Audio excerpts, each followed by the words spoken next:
And there's a couple of things I would like you to keep in mind, because this is practice, not learning. A tandem is speaking practice. You will learn while you do the tandem, but the learning takes place when you prepare, the conscious learning. And the other thing is learning as you go. It's beautiful. We will not reject anything we can learn, but it's really practicing. And practice means you have learned it before. Very important, because many people try to learn together and then explain things to each other. By all means, do not explain grammar or anything to your tandem partner. This is not a learning date. If there's things that are unclear, ask them what the topic is, and maybe you can at the end reserve a couple of minutes to talk about things if time allows it. But honestly, you should do the learning with a professional. Tandem partners are not professional teachers. There's a reason why teachers are teachers. There's a reason why doctors are doctors. Yeah? And everybody can operate on a human heart, but only few actually manage to not kill the patient. And the same is with teaching. Everybody can teach, but yeah, it doesn't mean the outcome is actually worth the effort. And an interesting mindset would be to think that the person you do the exchange with is a colleague of yours, not a friend. You might become friend, that's fine, friends. But if you think of colleagues, you want to work with colleagues long term, you want to get along well, and you have the same goal. You want to improve both your language skills. Yeah, like the other person wants to speak better English and you better German. And therefore this attitude might help. If you become friends or even lovers, happens here and there, so be it. But the best practice partners are colleagues. Because also with friends and lovers, you always have different goals in mind. Yeah. You kind of want to connect, you want to share, you want something from them as well. And with colleagues, you have a very clearly defined goal, clearly defined limits, and that makes a huge difference. Now, that doesn't mean you cannot talk to friends and lovers in German. Of course you can, and hopefully you will, but as a starting point. And then keep in mind, again, this is practicing. This is not the real thing, because you sit together, you come together to talk about something that you have prepared. It's a bit artificial. And therefore, this is practicing for the real thing. You might go out there and have the same topic, a conversation about the same topic with someone else, with another native speaker, and it might go slightly different, but somehow it makes you familiar, it makes you feel confident. It's a good thing to rehearse. Like being on a stage, an actor prepares things so many times that they feel comfortable. Yeah, and there will still be enough anxiety for you to enjoy the whole thrill of speaking German. And as different cultures come together, as we had in the beginning, asking your partner how many boyfriends they have had before, something might be triggered there. And if you think that, my advice is to think this is never personal. Even if someone tries to make it personal, it's still their problem, not yours. Don't take any misunderstanding between cultures personal. It's just what it is.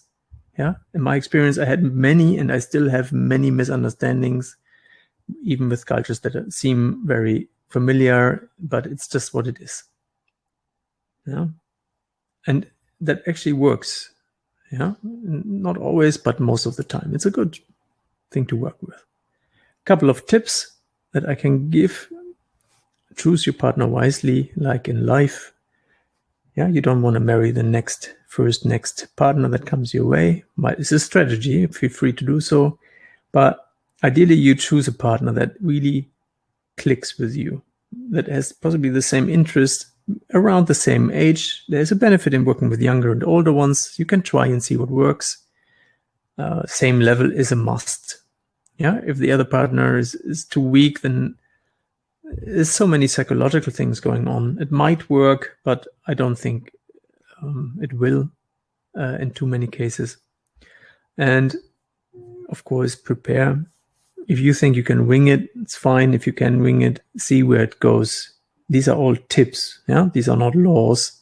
So you can just try things yourself and see. What matters, of course, is that you have a location that works for you and that you find a time that works for both of you. These days, you would do the tandem very likely online. There's a couple of platforms which I will show you at the end of the presentation. Actually, we'll give you a link to a blog post of mine where you can find a few things.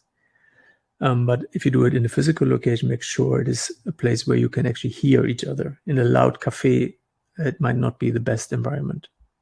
Yeah, sometimes a walk in the park does the job, but then taking notes is more tricky. And time, if you find a tandem partner that has an 8-hour time difference or 9 hours, that's tricky. Yeah, it's a pain. I have to make appointments week by week with different time zones, between different time zones, and that's really a pain. So see that you find someone that is available at pretty much the same time as you are. And this means that you should rather have more frequent sessions. Let's say you rather meet 3 times a week than 1 time a week. And these more frequent sessions can be shorter. For example, you meet for half an hour. And you talk 10 minutes, 5 minutes analysis, 10 minutes, the other language, 5 minutes analysis. Might do the job. Yeah. Also keeps things fresh and light. Instead of meeting once a week for maybe 60 minutes and then, or even longer. If things naturally take longer, all good, absolutely no problem with that. If you enjoy it and if you're awake. It's also an interesting experience to be dead tired after speaking 2-3 hours of the new language. I've been there and it's actually fascinating. Yeah, it's also fine. Play with this, see what happens to you. And the last one here, do not please be honest, means don't be nice. If the other person, if it doesn't work out, it's fine. You can say, I'm sorry, I'm not feeling it, or I'm not clicking, or this doesn't work for me. You don't have to say you're stupid, you're boring. This is not the way to say that. So do not please doesn't mean be bold, but be honest and always share from your heart, not from the other heart. Yeah. That saves you a lot of pain, because if you, out of being nice, out of the desire to be nice, stick with a tandem that really is a pain and drags you, it feels like a drag and makes you tired. Yeah, I speak from my own experience. Then it doesn't really do anyone any good. Colleagues or friends, we talked about that. And this is one of my favorites. Don't be shy to say goodbye. If you realize this is not going anywhere, let's say they suddenly come always too late, or they annoy you, or they bore you, or the other way around, you feel they are bored, they are annoyed. Yeah, there's a lot of signals that people give away. You can, of course, try to talk about it, but if you don't have a common level, but maybe B1 is good enough to also talk about a conflict, then say goodbye. Yeah, no hard feelings. It's really, you come together as colleagues. And that's why being colleagues is easier than being friends here. Cutting off a friendship is a very painful thing, while cutting off a colleague is a business decision, and people can understand and cherish actually saving their time and energy. We're coming to the end, closer to the end. So what better way to finish a presentation with than with buzzkills? A buzzkill is something that completely takes the joy out of everything, and also the benefit.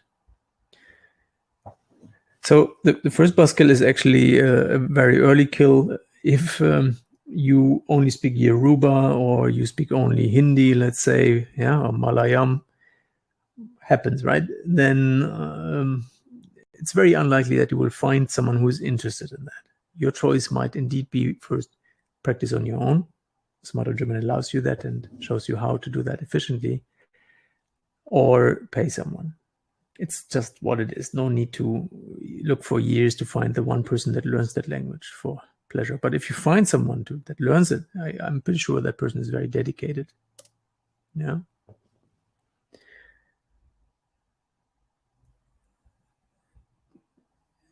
Yeah, Arun, it's the mindset that this person is a colleague, not a working colleague. It's not an actual working colleague. Yeah. So, and by colleague, I also think someone who works with you on a project, and it's a different kind of relationship. If you have different language levels, it is an experiment. You can try that.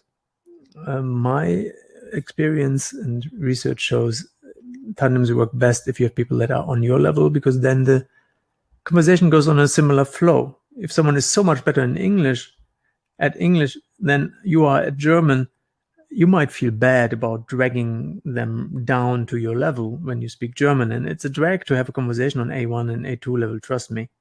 Yeah, I've been teaching long enough. And you need a lot of patience and compassion, actually, which also has its limit. You don't find time to meet and no place, don't force it. Just try to look for someone else. Yeah, it's a pain to really. Good things come easy. If you have nothing to talk about, if it somehow doesn't click, if words don't roll off your tongue at one point, or you really have to think, oh, what could we talk about? Or you talk about family for the 10th time, cut it. This is an interesting point.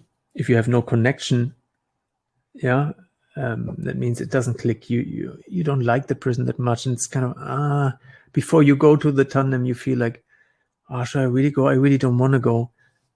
Makes a good topic to share, but if that happens repeatedly, I would ask whether the connection is strong enough. Too much of a connection could be if maybe one person feels like more for the other than the other way around. And a woman are very likely in more pain here. It might be that the man falls in love with them. It can also happen the other way around, but as far as I know, men, it's much easier the other way around.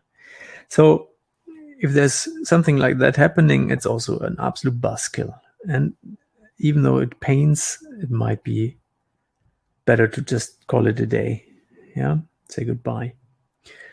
There's apps out there that allow you to have a tandem partner anytime you want, and then it's always a different one. It might work for some, but it's the same with love partners in your life. So it's no problem, absolutely, for me at least, to have a new partner every month. But where do you get by doing so? Yeah, in language learning, you can see it a bit formally. There is a benefit in that if you can deal with this kind of on-off relationship with people. But if you want to experience depth in that relation, and also in the experience of speaking German, for example, my recommendation is to really look for the one or the ones, a few of those. But of course, on the way there, you might find a couple of partners that come and go, and it's just what it is. It's like real life, yeah? But try these apps and see whether it works for you. No discipline is a killer. If you feel, I don't want to prepare, I just wing it, and it doesn't really work, or the other person does that, you can address that, or you can just say, you can think about, how do I actually, what's the problem? Usually if you don't want to prepare, there's a motivational problem. There's something that's not right. It might be in the connection with the other person. It might be that the topics don't click. All these points might be a reason for not really wanting to do your work. So think about it. Always, the main aim is awareness, not only language awareness, but also awareness about who you are at this very moment. How do you feel? Yeah, and your feelings give away so much of the truth. What is the truth here? Do I really want to do this? And if not, why not? Dare to look into this demotivation. It will only enrich you, and you will enjoy it. Wir haben fertig. And if you Google this, you will find a wonderful speech of a former sports trainer, of sports coach of FC Bayern München. And this means it's time for tea and for questions. Any questions you can now ask. I come back to the computer. Two more things before we do the question things. If you want to check my courses, my work, which are pretty unique, you can do so completely without any risk, without any payment. you simply work with the first free lesson of, for example, my A1 to B1 course or B2 course or C1 course. You take a picture of this QR code, or you just go for smartergerman.com and find it through the menu. And the question Said has asked now is to be found on this page, Scan Me. It's an article where I criticize tandems in a way more or less like I did today. Today was a bit more constructive, but nevertheless, I want you to be aware of what you're getting into, what the risks are, and how you can avoid them. So this article contains quite a few links to places where you can find tandem partners. Try them, give us feedback on the blog post, not about the content, that's also fine, but about what platform worked best for you, so other people can actually save time and find the best ones. Yeah? So take a picture or wait for the replay, because I will stop this now. And here we go. Don't need my mobile anymore. So this is my take on tandem partners. As I said, it's not exhaustive, but it's something that makes a lot of sense to me. It is work, and what many people don't understand is that it's not work. For some people, they can wing it, yeah. But winging it, even though you're good at winging things, doesn't necessarily mean it's the best way to do something. Even if you can easily wing a conversation, you would definitely benefit from preparing properly. And preparation happens in English because conversation first is getting out of the, it's like a writer's block. If you first know what you could theoretically talk about, the writer's block is gone, the paper is not white anymore, and you will benefit greatly from it. And then comes the work part, the rehearse part that you do in German.